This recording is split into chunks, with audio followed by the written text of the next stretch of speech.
এখন লাঞ্চে এই বেগুন, তারপর সিম সেদ্ধ। আমি বউকে বলেছিলাম যে এটা দুপুরবেলা খাবো, তাই সকালের ব্রেকফাস্ট থেকে এটা একটু বেঁচেছে, এটাই খাবো এখন। তার সাথে দেখুন ছোটো ছোটো পেঁয়াজ। তারপরে যে বউ মাংস নিয়ে এসছে, হান্ডি মটন। তো ছেলেকে আমি কালকে দিয়েছিলাম, ওর মা দিয়েছিল কিন্তু ও খায় না, তো জোর করে দিয়েছে মাংস, কিন্তু খায়নি ছেলে। তো আমরা তো মাংস খাবো, চেষ্টা করি ছেলেকে খাওয়ানোর, কিন্তু বদমাসটা খেতে চায় না।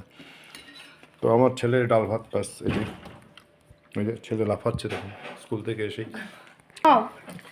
দেখুন এবার মাংস দিয়ে খাবো। আমার বেগুন সেদ্ধ খাওয়া হয়ে গেছে। এই যে হান্ডি মাটন, এটা বলে হান্ডি মাটন। আপনাদেরকে কালকে বলেছিলাম, আমার এক বন্ধু জানেন, দোকানে এসে আমার এক বন্ধু বলছে, কিরে তুই নিমন্ত্রণ করলি আর বললি না। কীভাবে বলবো বলুন, আমি তো একদম ওপেন নিমন্ত্রণ করলাম, আর কেউ না আসলে কিছু করার নেই।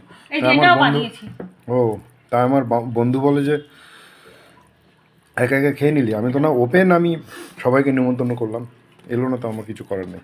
এক্ষুনি একটু আগে আমার দোকানে এসে বলে গেছে। তো চলুন, যার আসার সে আসবে, না আসার আসবে না। খাবো এই যে ডিমের কারি দেখুন, হা দারুণ দারুণ। এটাও খাবো আমি, ডিমও খাবো, মাংসও খাবো। ঠিক আছে, চলুন এবার খাওয়া যাক। এবার আপনারা আমার ভিডিও দেখবেন, কমেন্টস করবেন, লাইক করবেন। ওকে, আপনাদের সহযোগিতা অবশ্যই দরকার আছে। ওকে, বাই বাই।